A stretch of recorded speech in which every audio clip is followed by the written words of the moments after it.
Hello students, आज हम लेकर आए हैं dual nature of radiation and matter का वन शॉट वीडियो, जिसको देखने के बाद हमारे सारे कंसेप्ट होने वाले हैं क्रिस्टल क्लियर।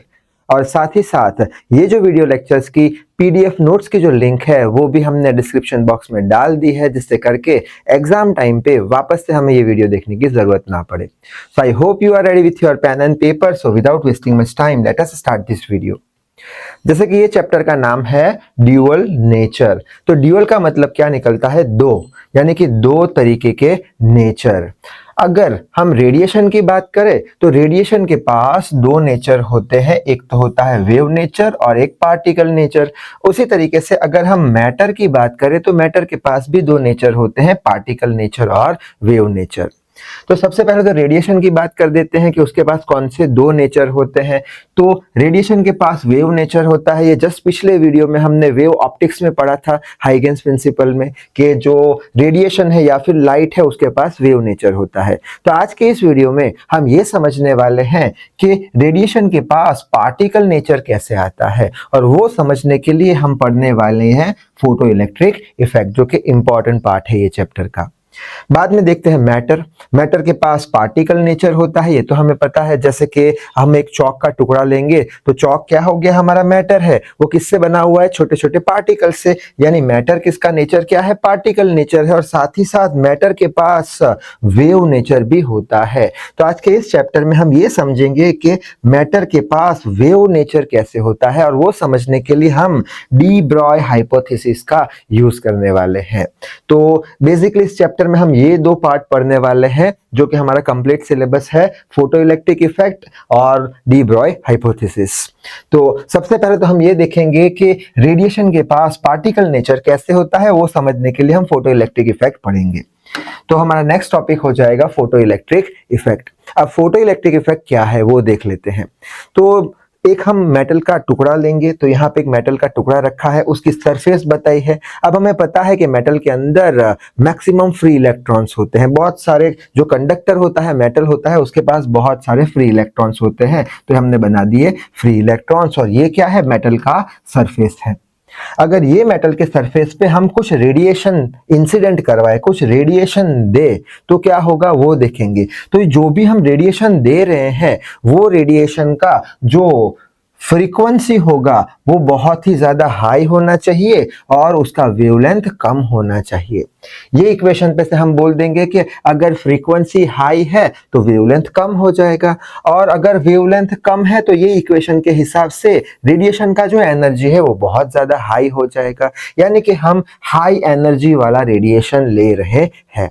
अब ये जो रेडिएशन है उसमें से कुछ पार्टिकल्स आते हैं, वो पार्टिकल्स को हम फोटॉन्स बोलते हैं। और ये फोटोन की एनर्जी कैसी होगी? बहुत ही ज्यादा होगी। क्यों? क्योंकि हमने रेडिएशन कैसा लिया है?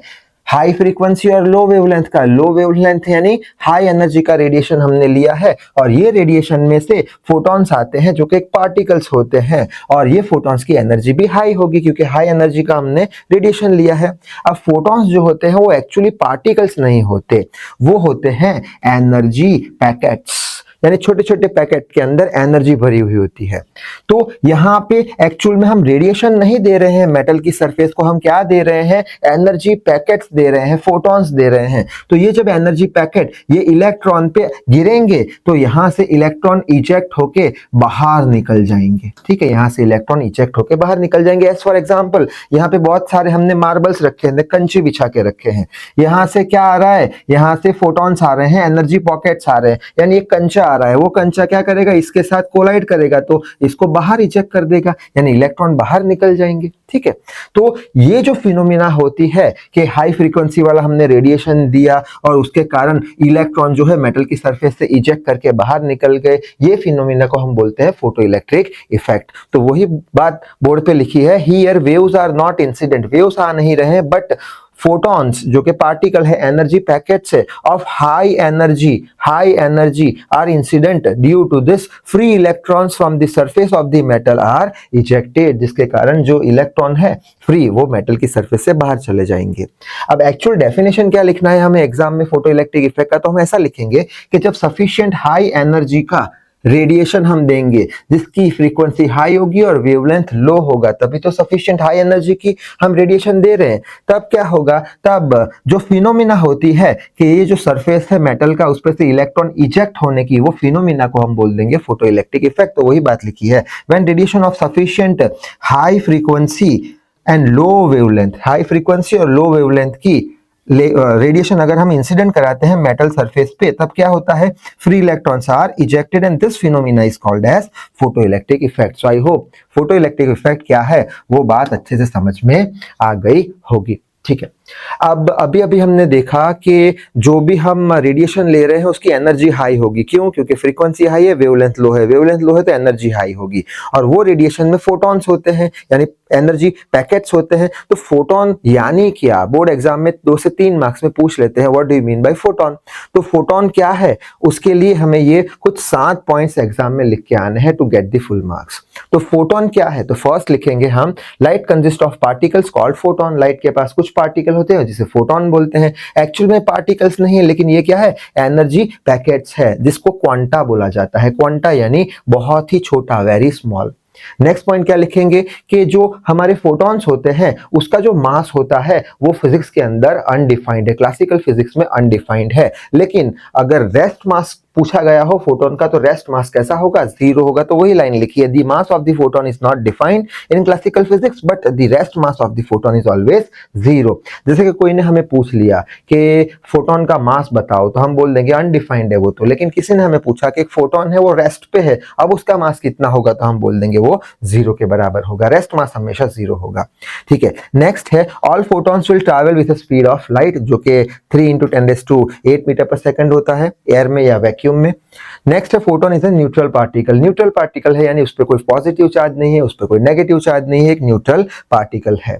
नेक्स्ट पॉइंट है कि फोटोन जो होते हैं, हर एक फोटोन के पास फिक्स्ड एनर्जी होती है, इसके बराबर E = hc/λ के बराबर, और फिक्स्ड मोमेंटम होता है P = h/λ के बराबर। हमने मोमेंटम का इक्वेशन पढ़ा था, P = mv, क्लास 11th में, ये था क्लासिकल फिजिक्स। अभी पढ़ रहे हैं क्वांटम फिजिक्स, तो क्वांटम फिजिक्स में मोमेंटम का इक्वेशन P = h/λ होगा, क्योंकि छोटे एलिमेंट्री पार्टिकल की बात कर रहे हैं, बड़े बड़े मास की बात नहीं कर रहे हैं। ठीक है, तो हर एक, ये पॉइंट, आखिरी पॉइंट क्या था, हर एक फोटोन के पास क्या होगा, फिक्स्ड एनर्जी जो इसके बराबर और फिक्स्ड मोमेंटम जो इसके बराबर होगी। यहाँ पे h क्या होता है, प्लैंक कांस्टेंट हमें पता है, जिसका वैल्यू 6.626 × 10⁻³ जूल सेकंड याद रखना है।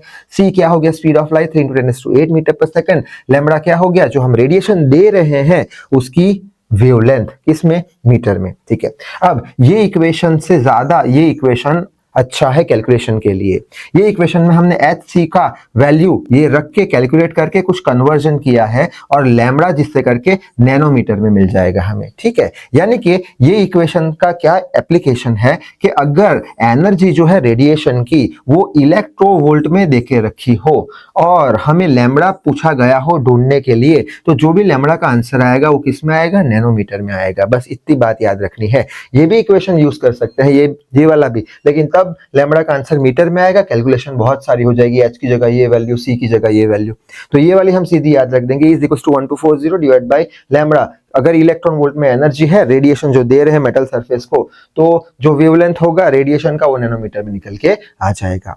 नेक्स्ट पॉइंट देख लेते हैं कि जब फोटॉन्स कोलाइड करते हैं इलेक्ट्रॉन के साथ, मेटल की सरफेस है उस पे फोटोन डाल रहे हैं, इलेक्ट्रॉन बाहर निकलेंगे, कैसे निकलेंगे, कोलाइड होगा तब, कोलोजन होगा तब। और ये जो कोलोजन होता है सरफेस के इलेक्ट्रॉन और ये फोटोन के बीच का, वो होता है प्योरली इलास्टिक या परफेक्टली इलास्टिक कोलोजन। अब परफेक्टली इलास्टिक कोलोजन क्या होता है, क्लास 11 में पढ़ चुके हैं, जिसमें मोमेंटम कंजर्व्ड रहता है, यानी मोमेंटम चेंज नहीं होता, यानी इनिशियल जो मोमेंटम होगा वो फाइनल मोमेंटम होगा। और दूसरा कंडीशन क्या था परफेक्टली इलास्टिक का, काइनेटिक एनर्जी उसका कंजर्व्ड रहता है, यानी इनिशियल जो काइनेटिक एनर्जी था वही फाइनल काइनेटिक एनर्जी होगा। ठीक है, अच्छा, आखिरी पॉइंट इंपॉर्टेंट पॉइंट है कि अगर हम रेडिएशन की इंटेंसिटी बढ़ाए, रेडिएशन यानी क्या, लाइट की इंटेंसिटी बढ़ाए, तो वो लाइट में से क्या निकलेगा, फोटोन निकलेंगे। लेकिन इंटेंसिटी बढ़ाने पर नंबर ऑफ फोटोन भी बढ़ जाएंगे, लेकिन एक जो फोटोन होगा उसकी एनर्जी तो फिक्स रहेगी। वही हमने देख लिया, each photon has fixed energy. ठीक है, इसको अच्छे से समझते हैं। जैसे कि मान के चलते हैं यहाँ पे एक बल्ब है 50 वाट का, ये बल्ब में से रेडिएशन आ रहा है, लाइट आ रहे हैं, लाइट में क्या होता है, फोटॉन्स होते हैं, मान के चलते हैं 5 फोटोन निकल रहे हैं। एक फोटोन की एनर्जी है 3 इलेक्ट्रॉन वोल्ट। अगर हम 100 वाट का बल्ब ले, यानी कि हम रेडिएशन की इंटेंसिटी बढ़ा रहे हैं, लाइट की इंटेंसिटी बढ़ा रहे हैं, तो नंबर ऑफ फोटोन भी बढ़ जाएंगे, 10 फोटॉन्स निकलेंगे। लेकिन ये केस में भी एक जो फोटोन होगा उसकी एनर्जी 3 इलेक्ट्रॉन वोल्ट ही रहेगी। फोटोन की एनर्जी जो है वो फिक्स्ड होती है, ठीक है, hc/λ के बराबर। नंबर ऑफ फोटोन इंक्रीज करेंगे लाइट की इंटेंसिटी बढ़ाने पर, 5 से 10 हो जाएगा अगर लाइट की इंटेंसिटी बढ़ाई तो, लेकिन एक फोटोन की जो एनर्जी होगी उसमें कोई चेंज नहीं होगा, वो तो उतनी ही रहेगी, फिक्स है उसकी, ठीक है। तो ये फोटोन क्या है उसके बारे में हमने समझ लिया। अब आगे बढ़ लेते हैं कि जो इलेक्ट्रॉन्स होते हैं मेटल की सरफेस से, वो जो हमने अभी देखा फोटो इलेक्ट्रिक इफेक्ट, उससे इजेक्ट हो जाते हैं। अगर हमें फोटो इलेक्ट्रिक इफेक्ट का यूज नहीं करना है तो दूसरी कौन सी मेथड है जिससे करके हम इलेक्ट्रॉन को मेटल के सरफेस से इजेक्ट करा पाएंगे, बाहर निकाल पाएंगे? तो टोटल 3 मेथड है। तो there are 3 methods to eject the electrons from the metal surface, जिसमें आखिरी तो हमने देख ली कौन सी फोटो इलेक्ट्रिक इफेक्ट वाली, तो पहली दो कौन सी है वो देख लेते हैं। तो फर्स्ट मेथड में क्या होता है कि अगर हम मेटल का पीस ले और उसमें से इलेक्ट्रॉन इजेक्ट कराने हैं तो वो मेटल के पीस को हम हीट करेंगे। वो मेटल के पीस को हीट करने पर क्या होगा कि वो मेटल के अंदर जो इलेक्ट्रॉन होंगे वो एनर्जी एब्सॉर्ब कर लेंगे और एक्साइट होके हायर ऑर्बिट में चले जाएंगे, और हीट लेंगे और एक्साइट होके उसके और हायर एनर्जी शेल में चले जाएंगे, और फाइनली वो शेल से बाहर निकल जाएंगे, यानी इलेक्ट्रॉन इजेक्ट हो जाएगा। और हीट करने पर जब इलेक्ट्रॉन इजेक्ट होते हैं तो वो इजेक्टेड इलेक्ट्रॉन को थर्मियॉन्स बोलते हैं, ठीक है। तो वही बात लिखी है, heat the metal surface so electrons are ejected called thermions. दूसरी मेथड कौन सी है इलेक्ट्रॉन को मेटल सरफेस से इजेक्ट कराने के लिए? तो उसके लिए हम क्या करेंगे, 2 ऐसी प्लेट्स ले लेंगे, एक प्लेट पे नेगेटिव चार्ज लगा देंगे, दूसरे प्लेट पे पॉजिटिव चार्ज लगा देंगे। अब हमें पता है जो इलेक्ट्रिक फील्ड होती है वो कहां से शुरू होती है, पॉजिटिव चार्ज से, और टर्मिनेट कहां पे होती है, एंड कहां पे होती है, नेगेटिव चार्ज पे। यानी कि ये जो हमारी 2 प्लेट है उसके बीच में ऐसे एक इलेक्ट्रिक फील्ड बन चुकी है, ये डायरेक्शन में इलेक्ट्रिक फील्ड बन चुकी है, और ये बहुत ही ज्यादा स्ट्रॉन्ग इलेक्ट्रिक फील्ड हम बनाएंगे। बाद में क्या रखेंगे, हम दोनों प्लेट के बीच में एक मेटल का पीस रखेंगे जिसके पास बहुत सारे फ्री इलेक्ट्रॉन होते हैं। हमें यह भी बात पता है कि इलेक्ट्रिक फील्ड में नेगेटिव चार्ज पे इलेक्ट्रोस्टैटिक फोर्स हमेशा इलेक्ट्रिक फील्ड के ऑपोजिट डायरेक्शन में लगता है, यानी ये जितने भी इलेक्ट्रॉन्स है उस पे क्या होगा, इलेक्ट्रोस्टैटिक फोर्स लगेगा ऑपोजिट डायरेक्शन में। किसके बराबर इलेक्ट्रोस्टैटिक फोर्स लगेगा, Fe यानी इलेक्ट्रोस्टैटिक फोर्स QE के बराबर, ये डायरेक्शन में लगेगा। यानी कि ये जो मेटल का टुकड़ा है उसको जब हम इलेक्ट्रिक फील्ड में रखेंगे तो ये हमारे जो इलेक्ट्रॉन है उस पे ये डायरेक्शन में फोर्स लगेगा, यानी इलेक्ट्रॉन ऐसे इजेक्ट होना शुरू हो जाएंगे, ठीक है। और ये जो पूरी प्रोसेस होती है इलेक्ट्रॉन को इजेक्ट कराने के लिए उसको बोलते हैं डाई इलेक्ट्रिक ब्रेकडाउन। तो वही बात बोर्ड पे लिखी है, apply the electric field to the metal. ये मेटल है उसको इलेक्ट्रिक फील्ड हमने ऐसे अप्लाई कर दी so that electrons are ejected. क्यों? क्योंकि इलेक्ट्रॉन नेगेटिव चार्ज है, उसको उसकी ऑपोजिट डायरेक्शन में इलेक्ट्रोस्टैटिक फोर्स लगने वाला है तो बाहर निकल जाएगा, और ये फिनोमिना को बोलते हैं डाइलेक्ट्रिक ब्रेकडाउन। और तीसरा तो हमने देख लिया है, कौन सा था, कि जब सफिशिएंट हाई फ्रीक्वेंसी और लो वेवलेंथ यानी कि हाई एनर्जी वाले रेडिएशन या फिर फोटोन जब इलेक्ट्रॉन पे इंपार्ट करते हैं, मेटल सरफेस पे इंपार्ट करते हैं, तब क्या होता है, इलेक्ट्रॉन इजेक्ट होके बाहर आ जाता है। और ये इलेक्ट्रॉन इजेक्ट होके क्यों बाहर आया, क्योंकि यहाँ पे हमने लाइट के अंदर क्या होता है, हमने बोला फोटोन, तो फोटोन की वजह से इलेक्ट्रॉन इजेक्ट होके बाहर आया, तो ये इजेक्टेड इलेक्ट्रॉन, जो बाहर इलेक्ट्रॉन आया है उसको बोलते हैं फोटो इलेक्ट्रॉन।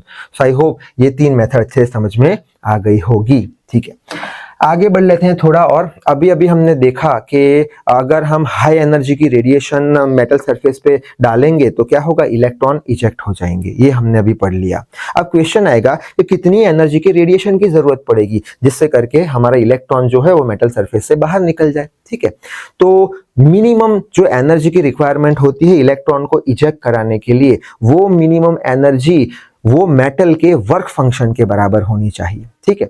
तो वही चीज लिखी है, the minimum amount of the energy of radiation या फिर light which is required to eject the electron from the metal surface is called work function. या वो जो एनर्जी है वो किसके बराबर होनी चाहिए, रेडिएशन की एनर्जी किसके बराबर होना चाहिए, वो जो मेटल है उसके वर्क फंक्शन के बराबर होनी चाहिए। या फिर रेडिएशन की एनर्जी वर्क फंक्शन से ज्यादा हो तब भी कोई प्रॉब्लम नहीं है, लेकिन उसके बराबर होनी चाहिए। ये पॉइंट को अच्छे से समझ लेते हैं।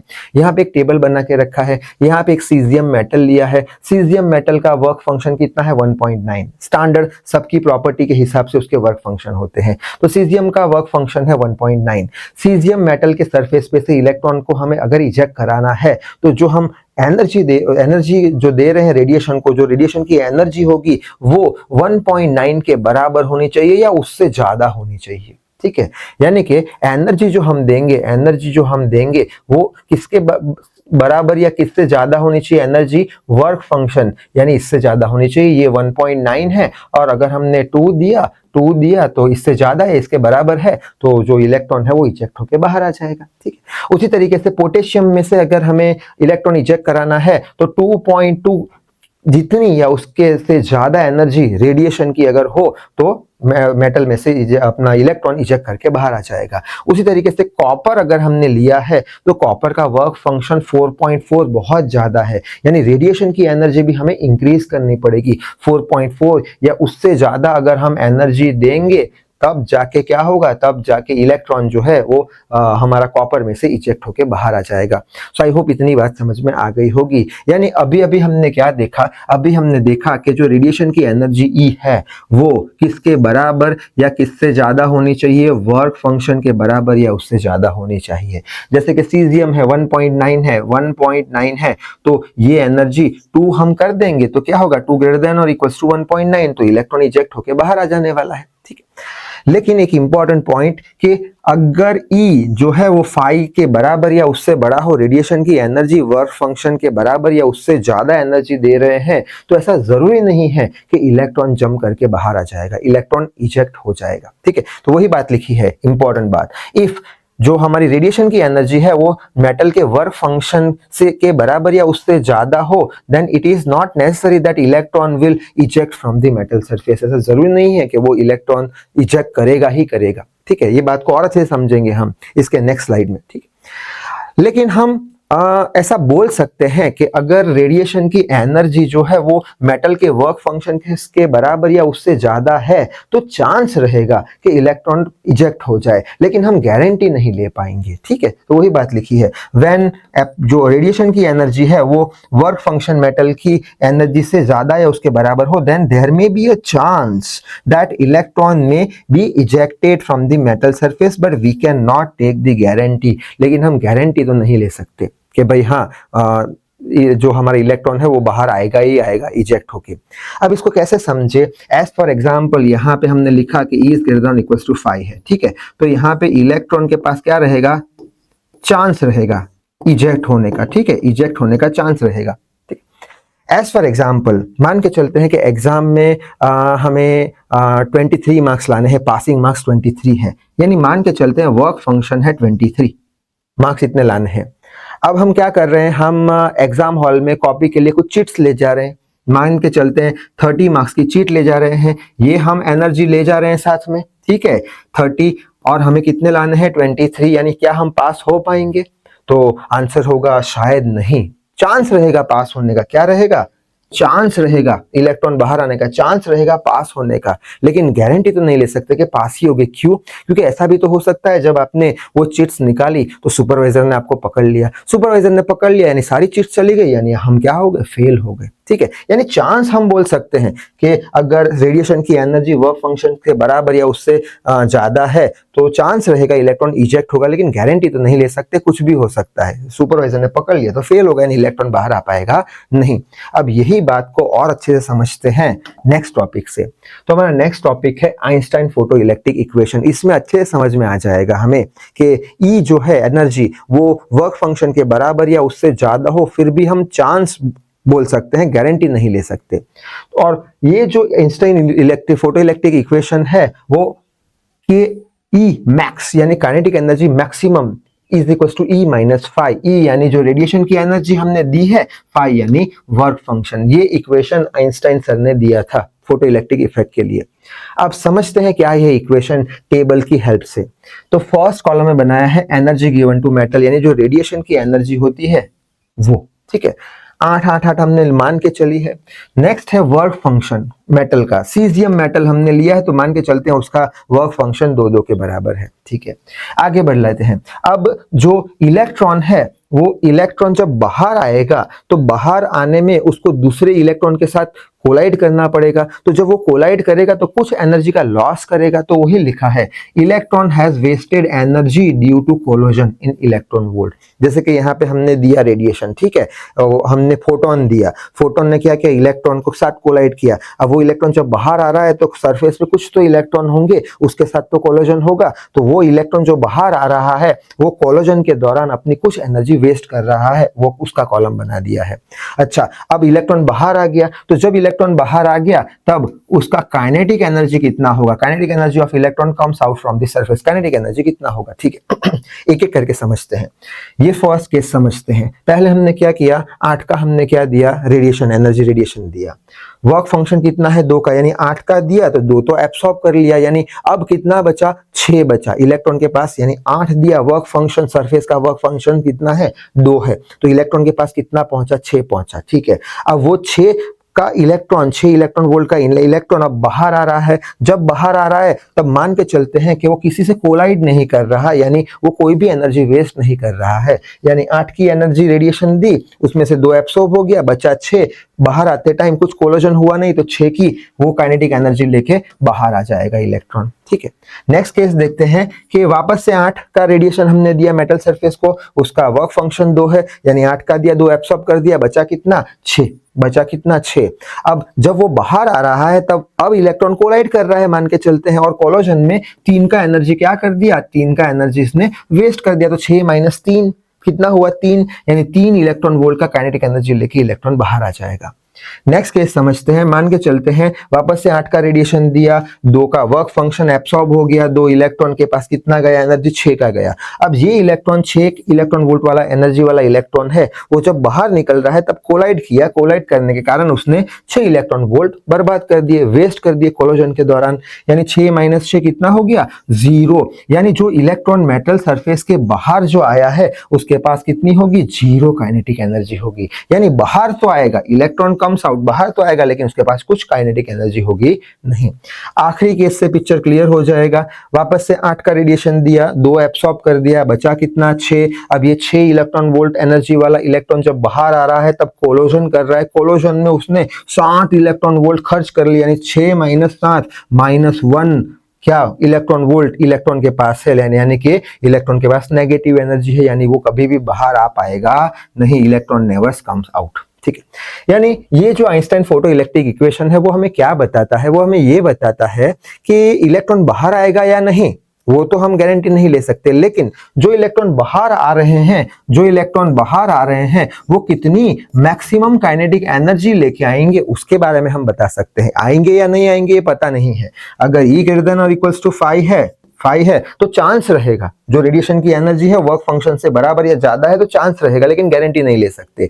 इन्होंने क्या बताया, इन्होंने ये बताया कि हम गारंटी तो नहीं ले पाएंगे, लेकिन अगर इलेक्ट्रॉन बाहर आता है तो कितनी मैक्सिमम काइनेटिक एनर्जी लेके बाहर आएगा ये बता सकते हैं, और यही बात बोर्ड पे लिखी है, we can say only about the maximum kinetic energy with which electron comes out from the surface of the metal. ठीक है, और एनर्जी का इक्वेशन होता है HF, F को लिखते हैं C/λ, तो यहाँ पे F को लिख लिया, C/λ तो Hc/λ। ये 2 इक्वेशन हमें याद रखने हैं।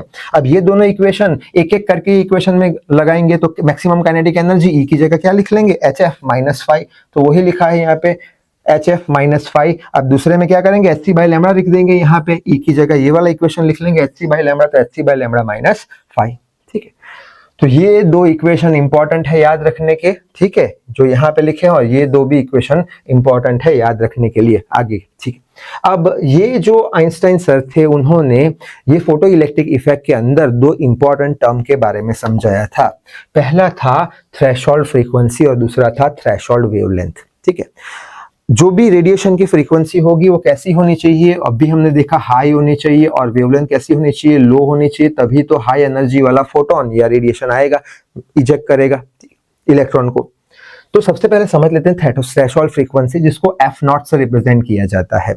थ्रेशोल्ड फ्रीक्वेंसी यानी क्या कि रेडिएशन की ऐसी फ्रीक्वेंसी जो उसके थ्रेशोल्ड फ्रीक्वेंसी से ज्यादा या उसके बराबर होगी, रेडिएशन की ऐसी फ्रीक्वेंसी, मान के चलते हैं ये रेडिएशन की फ्रीक्वेंसी एफ है, थ्रेशोल्ड फ्रीक्वेंसी एफ नॉट है, तो रेडिएशन की ऐसी फ्रीक्वेंसी जो थ्रेशोल्ड फ्रीक्वेंसी के बराबर या उससे ज्यादा हो तब जाके इलेक्ट्रॉन इजेक्ट कर जाएगा। ठीक है, तो वही बात यहाँ पे लिखी है, the frequency of radiation required to eject the electron from the surface of the metal must be कैसी होनी चाहिए, ग्रेटर देन और इक्वल टू थ्रेशोल्ड फ्रीक्वेंसी, यानी ये जो थ्रेशोल्ड फ्रीक्वेंसी है उससे ज्यादा होनी चाहिए या उसके बराबर होनी चाहिए रेडिएशन की फ्रीक्वेंसी, तभी जाके इलेक्ट्रॉन जो है वो इजेक्ट कर पाएगा। अगर हम बोलेंगे E is greater than equal to 5 तो चांस रहेगा यहाँ पे कंफर्म इलेक्ट्रॉन इजेक्ट कर जाएगा। ठीक है, तो अब इसको इक्वेशन की हेल्प से समझने की कोशिश करते हैं। हमने क्या देखा था कि रेडिएशन की एनर्जी अगर वर्क फंक्शन के बराबर या उससे ज्यादा हो तो चांस रहेगा इलेक्ट्रॉन इजेक्ट करने का।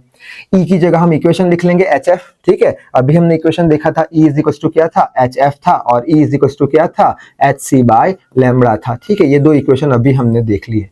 तो E is equal to HF लिख लिया, F को सब्जेक्ट बनाया, 5/h आ गया। ये 5/h को हम क्या बोल देंगे, 5/h को हम F नॉट यानी थ्रेशोल्ड फ्रीक्वेंसी बोल देंगे, तो वही लिखा है थ्रेशोल्ड फ्रीक्वेंसी। तो यहाँ पे हम बोल सकते हैं कि अगर इलेक्ट्रॉन को इजेक्ट कराना है तो रेडिएशन की फ्रीक्वेंसी जो है वो रेडिएशन की फ्रीक्वेंसी थ्रेशोल्ड फ्रीक्वेंसी के बराबर या फिर जो रेडिएशन की फ्रीक्वेंसी थ्रेशोल्ड से ज्यादा होनी चाहिए, तभी जाके इलेक्ट्रॉन इजेक्ट कर पाएगा। ठीक है, अच्छा अब हमारे पास इक्वेशन था मैक्सिमम काइनेटिक एनर्जी कितनी होगी, E माइनस 5 के बराबर मैक्सिमम काइनेटिक एनर्जी।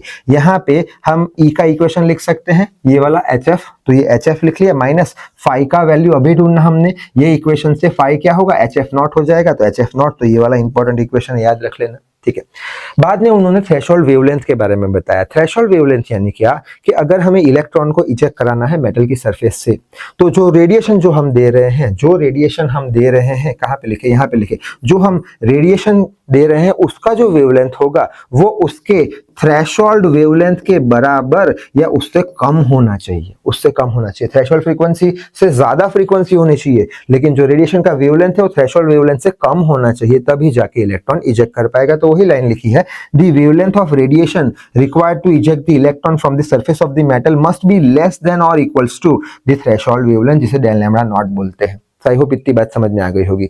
अब इक्वेशन की हेल्प से समझते हैं। अभी हमने देखा इलेक्ट्रॉन इजेक्ट होने का क्या चांस होगा कि E is greater than equal to 5 होगा। E का कौन सा इक्वेशन हमने देखा, लैम्बडा वाला, HC बाय लैम्बडा, तो HC बाय लैम्बडा लिख लिया। ठीक है, बाद में यहाँ पे इसको लैम्बडा को यहाँ ले गए तो HC बाय 5 हो गया। HC बाय लैम्बडा को हमने क्या बोल दिया, लैम्बडा नॉट थ्रेशोल्ड वेवलेंथ बोल दिया। इसको पलट दिया, यानी लैम्बडा यहाँ, तो ये छोटी साइड यहाँ पे, खाली इसको पलटा है, ऐसे पूरा साइन के साथ पलटा है।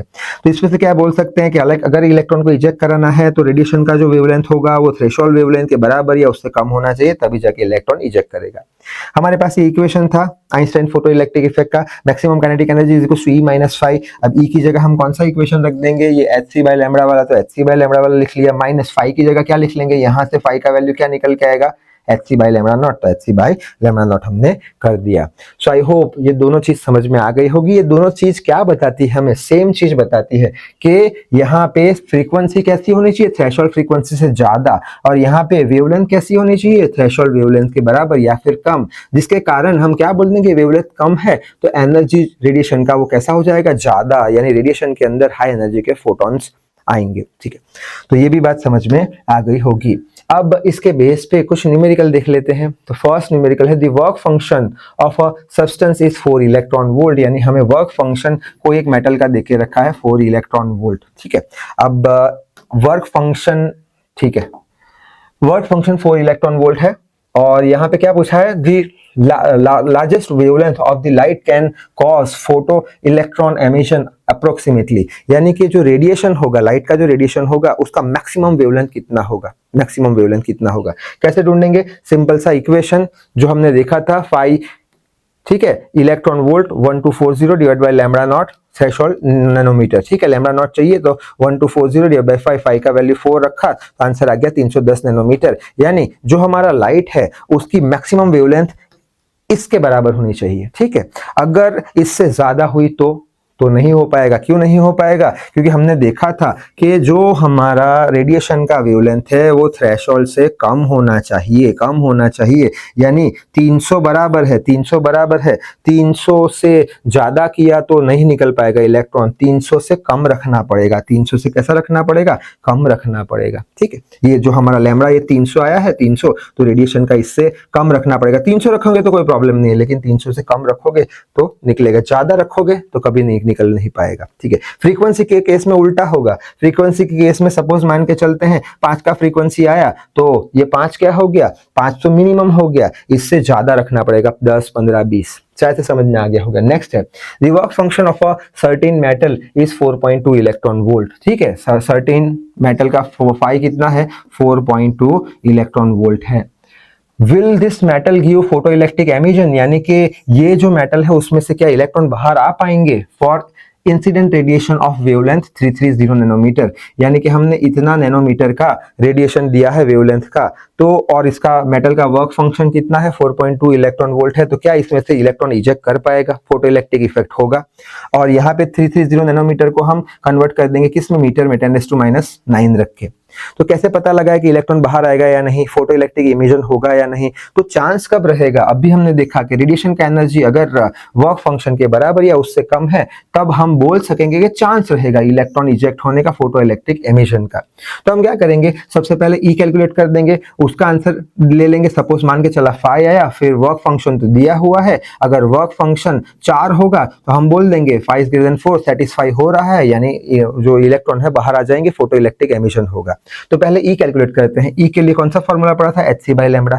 एच का वैल्यू रख दिया यहाँ पे, सी का वैल्यू रख दिया यहाँ पे, लैम्बडा का वैल्यू नैनोमीटर में हमने कन्वर्ट करके रख दिया, जिससे करके एनर्जी जो रेडिएशन का है वो किस में आ गया? जूल में हमें एनर्जी का आंसर मिल चुका है। ठीक है, अब वर्क फंक्शन कितना देके रखा है? 4.2 इलेक्ट्रॉन वोल्ट।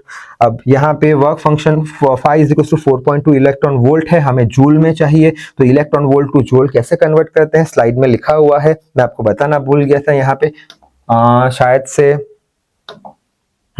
यहाँ पे 1 electron volt is equal to 1.67 into 10⁻⁹ joule. तो बस वही चीज करेंगे हम, यहाँ पे इसको जूल में कन्वर्ट करेंगे 4.2 को, तो 4.2 into 1.6 into 10⁻⁹ जूल, तो इतना जूल आंसर हमारा आ गया फाई का।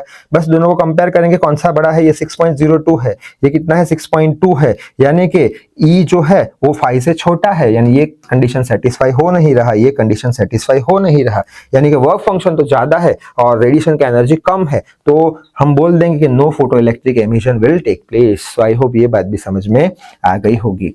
आगे बढ़ लेते हैं। अब यहाँ पे 2 इंपॉर्टेंट टर्म हमें समझनी होगी। पहली टर्म जो है वो है फोटो करंट और दूसरी टर्म है स्टॉपिंग पोटेंशियल। तो सबसे पहले तो फोटो करंट क्या है वो समझ लेते हैं। तो फोटो करंट समझने के लिए ये डायग्राम जरूरी है एग्जाम में बनाना। यहाँ पे हमने 2 प्लेट लेके रखी है, एक प्लेट को हमने बोल दिया कैथोड प्लेट जो नेगेटिव टर्मिनल है हमारा, और दूसरा प्लेट है एनोड प्लेट जो पॉजिटिव टर्मिनल है हमारा। ठीक है, बाद में ये दोनों प्लेट को हम ऐसे वायर से कनेक्ट कर देंगे या सर्किट में कनेक्ट कर देंगे, और यहाँ पे एक एमीटर लगा देंगे जिससे करके हमें पता लगे कि सर्किट के अंदर कितना करंट फ्लो हो रहा है।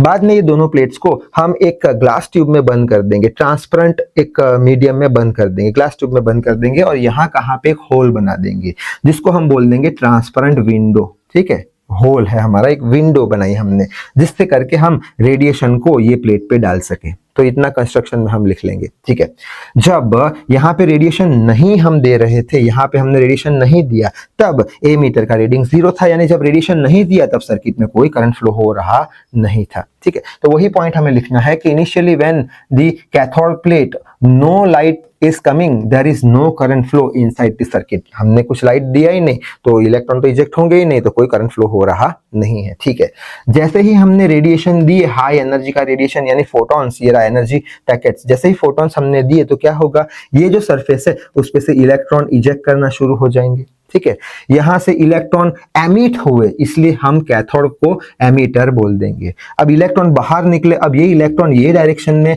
एक्सेलरेट होने वाले हैं, ये डायरेक्शन में अट्रैक्ट होने वाले हैं। क्यों? क्योंकि एनोड पे कौन सा हमने टर्मिनल माना है? Positive terminal. तो ये इलेक्ट्रॉन सारे यहाँ पे जमा होंगे, यानी कि एनोड प्लेट क्या करेगा? सारे इलेक्ट्रॉन को कलेक्ट करेगा, इसलिए एनोड प्लेट को कलेक्टर हम बोलते हैं। अब ये इलेक्ट्रॉन सारे यहाँ पे आ गए, अब इलेक्ट्रॉन ऐसे करके सर्किट में घूमना चालू कर देंगे, यानी कि इलेक्ट्रॉन इलेक्ट्रॉन अब मोशन में आ चुके हैं। अगर इलेक्ट्रॉन मोशन में आ चुके हैं तो इसकी ऑपोजिट डायरेक्शन में करंट बनने वाला है, ठीक है। और ये करंट किसकी वजह से बना, यहां से जो इलेक्ट्रॉन एमिट हुए वो किसकी वजह से एमिट हुए, ये हमने फोटोन दिए, फोटोन की वजह से इलेक्ट्रॉन एमिट हुए, तो ये इलेक्ट्रॉन को हम बोल देंगे फोटो इलेक्ट्रॉन। फोटोन की वजह से इलेक्ट्रॉन एमिट हुए तो फोटो इलेक्ट्रॉन बोल देंगे। और ये जो करंट आई बना किसकी वजह से बना, फोटो करंट की वजह से बना, फोटो इलेक्ट्रॉन की वजह से बना। तो फोटो इलेक्ट्रॉन की वजह से जो करंट बनता है उसे हम क्या बोलते हैं, फोटो करंट बोलते हैं। तो वही बात बोर्ड पे लिखी है, when from transparent window light incident on the cathode plate from its surface, electrons are ejected and attracted towards the anode, ठीक है। So here now electrons are in motion में आ गए हैं। Due to this current flow will start in the circuit in the opposite direction of flow of electron। और ये जो current flow होना शुरू हुआ है किसकी वजह से हुआ है, फोटो इलेक्ट्रॉन की वजह से। तो फोटो इलेक्ट्रॉन की वजह से जो करंट बनता है उसे फोटो करंट बोलते हैं। तो वही लाइन लिखी है, the current which is produced due to photoelectrons in the circuit is called as photo current। So I hope photo current clear हो चुका होगा, ठीक है। अब मोस्ट इंपॉर्टेंट चीज स्टॉपिंग पोटेंशियल समझ लेते हैं। स्टॉपिंग पोटेंशियल यानी क्या, तो स्टॉपिंग पोटेंशियल समझने के लिए वापस से यहाँ पे एक डायग्राम बना के रखा है। पहले वाला आधा डायग्राम बनाया है, हमें पूरा बनाना है एग्जाम में। तो यहाँ पे वापस से कैथोड प्लेट ली है, नेगेटिव टर्मिनल, यहाँ पे एनोड प्लेट पॉजिटिव टर्मिनल। अब यहाँ पे एक प्रॉब्लम क्रिएट होता है, कौन सा, कि ये जो कैथोड प्लेट है उसके पास बहुत सारे इलेक्ट्रॉन इकट्ठा हो जाते हैं, ठीक है। यानी कि ये पॉजिटिव टर्मिनल है, वो इतना एक्सेलरेट नहीं कर पाता, तो बहुत सारे इलेक्ट्रॉन इकट्ठा हो जाते हैं। कुछ एक इलेक्ट्रॉन यहाँ से निकल पाते हैं, ठीक है, ऐसे, और मैक्सिमम इलेक्ट्रॉन यहाँ पे इकट्ठा हो जाते हैं। इलेक्ट्रॉन का क्लाउड बन जाता है कैथोड प्लेट के पास। ये इलेक्ट्रॉन के क्लाउड को बोलते हैं स्पेस चार्ज ऑफ इलेक्ट्रॉन। अब ये स्पेस चार्ज ऑफ इलेक्ट्रॉन क्या करेगा कि ये जो हमारा कैथोड प्लेट है उसमें से जो इलेक्ट्रॉन बाहर आ रहे हैं उसको रिपल्सिव फोर्स लगाएगा, ठीक है। नेगेटिव और नेगेटिव, ये इलेक्ट्रॉन के पास नेगेटिव चार्ज है, जो बाहर निकल रहे हैं उसके पास भी नेगेटिव चार्ज, तो रिपल्सिव फोर्स लगाएगा। यानी ये जो हमारा स्पेस चार्ज ऑफ इलेक्ट्रॉन है वो अब कम इलेक्ट्रॉन को आगे जाने देगा या फिर कम इलेक्ट्रॉन को एमिट होने देगा, जिसके कारण कम जो इलेक्ट्रॉन है आगे बढ़ेंगे, जिसके कारण सर्किट में करंट का फ्लो धीरे धीरे डिक्रीज हो जाएगा। तो वही बात लिखी है, this space charge will repel the electrons, electron को रिपेल करेगा। कौन से बाहर आते हैं, वो electrons coming from the cathode. Due to this it is difficult to emit new electrons, नए जो इलेक्ट्रॉन है एमिट करना डिफिकल्ट हो जाएगा, और as a result current flow in the circuit decreases, current कैसा हो जाएगा, डिक्रीज हो जाएगा।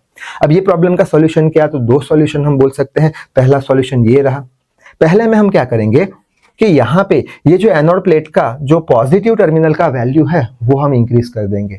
अगर हम पॉजिटिव टर्मिनल का वैल्यू इंक्रीज करेंगे, पहले 5 था, ठीक है, करंट डिक्रीज हो गया, अब 10 करेंगे, 15 करेंगे, तब क्या होगा, ये जो सारे इलेक्ट्रॉन है, ये जो स्पेस चार्ज ऑफ इलेक्ट्रॉन है वो फटाफट एक्सेलरेट हो जाएंगे यहाँ पे, ठीक है। यानी सडनली करंट बढ़ना शुरू हो जाएगा, ठीक है। यहाँ पे 50 है तो 10 इलेक्ट्रॉन एक साथ ले रहे हैं, यानी करंट बढ़ रहा है। एक सर्टेन लिमिट के बाद करंट बढ़ेगा नहीं, वो सैचुरेट हो जाएगा। क्यों, क्योंकि पूरे स्पेस चार्ज तो ले लिए, अब इसमें से 10 बन रहे हैं, वो ही जा रहे हैं, पहले फटाफट ले लिया, ठीक है, सारे के सारे। अब उससे ज्यादा तो इलेक्ट्रॉन यहां से निकल पाना मुश्किल है, ठीक है। तो यहां से पहले तो अगर पॉजिटिव टर्मिनल की वैल्यू बढ़ाई तो इलेक्ट्रॉन एक्सेलरेट होंगे, ये डायरेक्शन में करंट बढ़ना शुरू होगा, और एक सर्टेन पॉइंट पे जब ये स्पेस चार्ज पूरे खत्म हो जाएंगे तो वापस से करंट सैचुरेट हो जाएगा, जिसे हम सैचुरेशन करंट बोलते हैं। तो वही बात यहाँ पे लिखी है, on increasing the positive potential on the cathode, इस पे इंक्रीज अगर हम करते हैं तो electrons are accelerated towards it, electron accelerate हो जाएंगे, and hence current flow in the circuit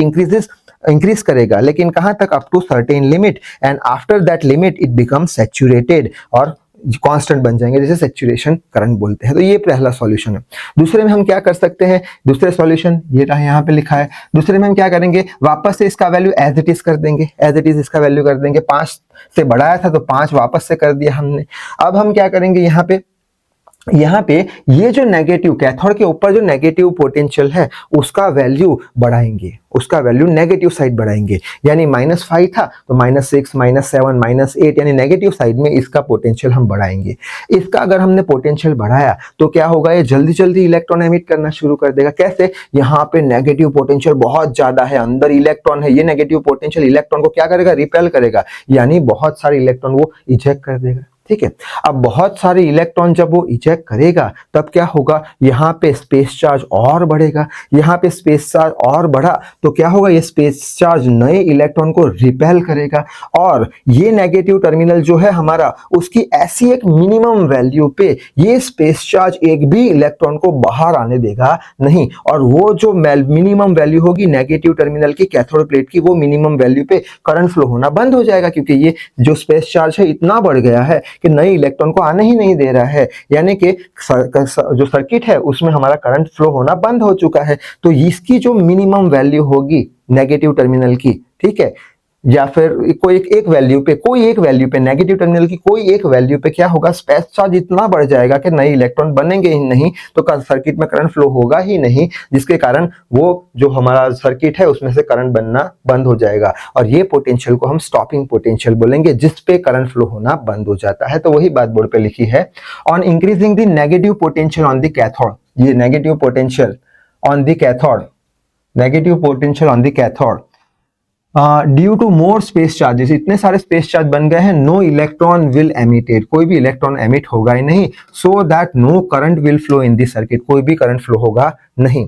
जैसे जैसे हम बढ़ाते जाएंगे तो कोई एक मिनिमम वैल्यू पे क्या होगा, करंट फ्लो होना बंद हो जाएगा। वो मिनिमम वैल्यू कैथोड प्लेट के नेगेटिव पोटेंशियल की, उसको स्टॉपिंग पोटेंशियल बोलेंगे। तो ये रहा definition, that minimum value of negative potential, कम से कम एक वैल्यू होगी पोटेंशियल की कैथोड की, फोटो करंट जो है वो स्टॉप हो जाएगा फ्लो करना, और वो जो पोटेंशियल की वैल्यू होगी उसको बोल देंगे स्टॉपिंग पोटेंशियल। आई होप बात समझ में आपको आ रही है, ठीक है। अब यही चीज को हम डायग्राम से समझने की कोशिश करेंगे। तो यहाँ पे कुछ रब करना पड़ेगा, ये लग गया है। यहाँ पे हमने करंट वर्सेस पोटेंशियल का ग्राफ बनाया है। ये पोटेंशियल, ये हमारा एनोड का पोटेंशियल पॉजिटिव, ठीक है, और ये कैथोड का पॉजिटिव नेगेटिव।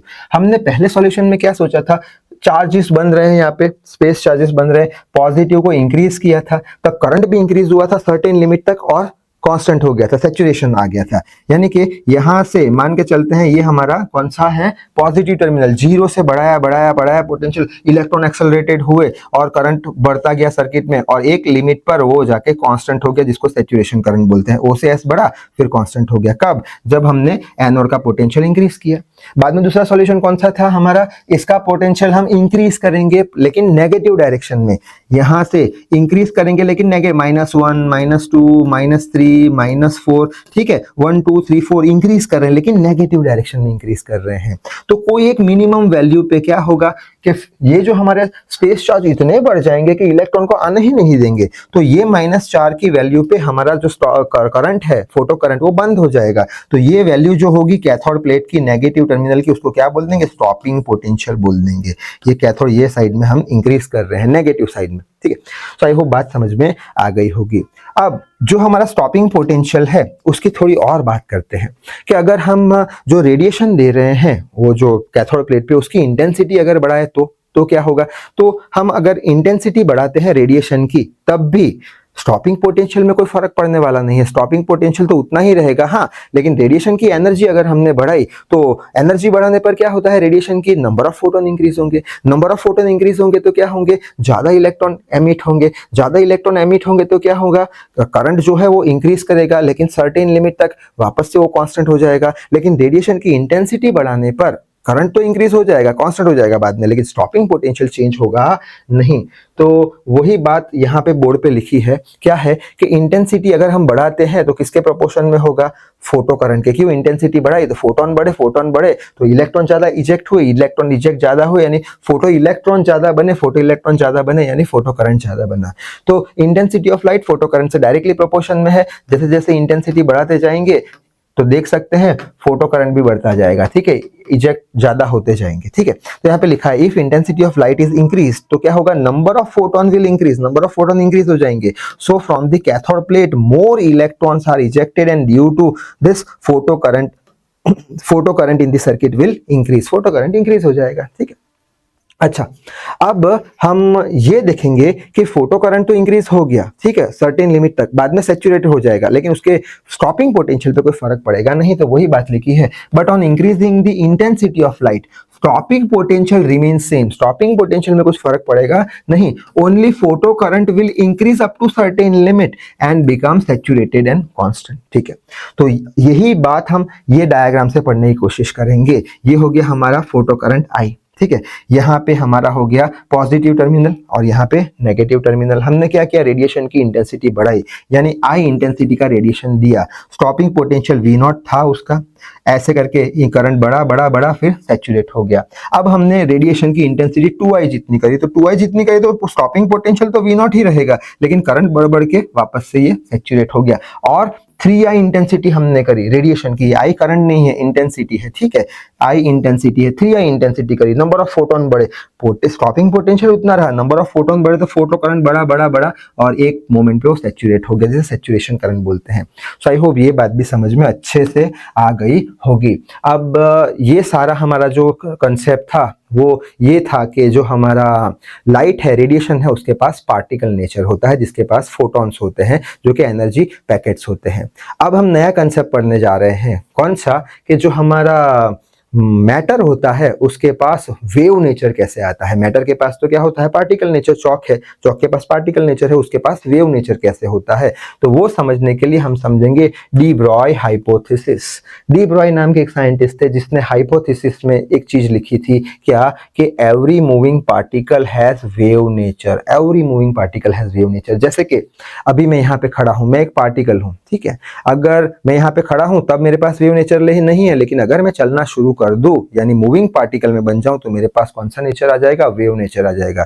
मान के चलते हैं मार्कर है, अभी रेस्ट पे है, तो क्या इसके पास वेव नेचर है, हम बोलेंगे नहीं है। लेकिन अगर इसको ऐसे हवा में उछाल दिया जाए, इसको मोशन में मैं ला रहा हूं, तो मूविंग पार्टिकल ये बन गया, मूविंग पार्टिकल बन गया, यानी उसके पास कौन सा नेचर आ गया, वेव नेचर आ गया। और इसके पास वेव नेचर आ गया तो इसके पास कुछ वेवलेंथ होगा। वेवलेंथ यानी क्या, ऐसे करके वेव जा रहा है तो दो कंसेक्यूटिव क्रेस्ट के बीच का डिस्टेंस वेवलेंथ बोलते हैं।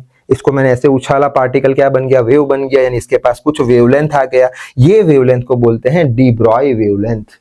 और ये वेवलेंथ ढूंढने का फॉर्मूला है lambda is equal to h by p, जहां पे p होता है momentum, m into v. m हो गया मास, अगर m मास का पार्टिकल v वेलोसिटी से मूव कर रहा है तो उसके पास कुछ वेवलेंथ आएगा, वो वेव बन जाएगा। और ऐसे वेव को हम बोल देंगे मैटर वेव, यानी पार्टिकल के साथ जो एसोसिएटेड वेव होते हैं उसको बोलते हैं मैटर वेव। तो वही बात बोर्ड पे लिखी है, if particle of mass m is moving with v velocity then its momentum P is equals to mv and this particles becomes wave। और वो वेव कौन सा होगा, मैटर वेव होगा, और वो वेव का वेवलेंथ क्या होगा, lambda is equal to h by p. और ये लैम्बडा को क्या बोलते हैं, डी ब्रॉय वेवलेंथ, ठीक है। अच्छा, तो इतनी बात समझ में आ गई। अब मोस्ट इंपॉर्टेंट चीज कि ये जो हाइपोथेसिस है, डी ब्रॉय हाइपोथेसिस है, वो एलिमेंटरी पार्टिकल के लिए सूटेबल है, उनके लिए अच्छा है। लेकिन मैसिव पार्टिकल अगर लेंगे तो उसके लिए वो इतना सूटेबल है नहीं। यानी प्रोटॉन, न्यूट्रॉन, इलेक्ट्रॉन जैसे एलिमेंटरी पार्टिकल के लिए, उसके लिए ये जो हाइपोथेसिस है वो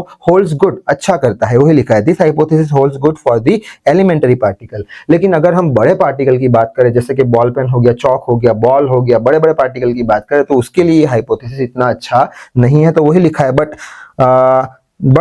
नो दैट नॉट, यहाँ पे but not that much good for massive particle, यानी एलिमेंटरी के लिए अच्छा है लेकिन मैसिव के लिए अच्छा नहीं है ये हाइपोथेसिस। कैसे, तो न्यूमेरिकल से समझ लेते हैं क्यों। ये जो हाइपोथेसिस है वो एलिमेंटरी के लिए अच्छा है, बड़े के लिए अच्छा नहीं है। इलेक्ट्रॉन प्रोटॉन के लिए अच्छा है, बड़े चीज के लिए अच्छा नहीं है, बॉल पेन हो गया, बॉल हो गया, उसके लिए। तो न्यूमेरिकल लिखा है, what is de Broglie wavelength. De Broglie wavelength यानी यही हमें ढूंढना है, लैम्बडा, डी ब्रॉगली भी बोल सकते हैं, डी ब्रॉय भी बोल सकते हैं।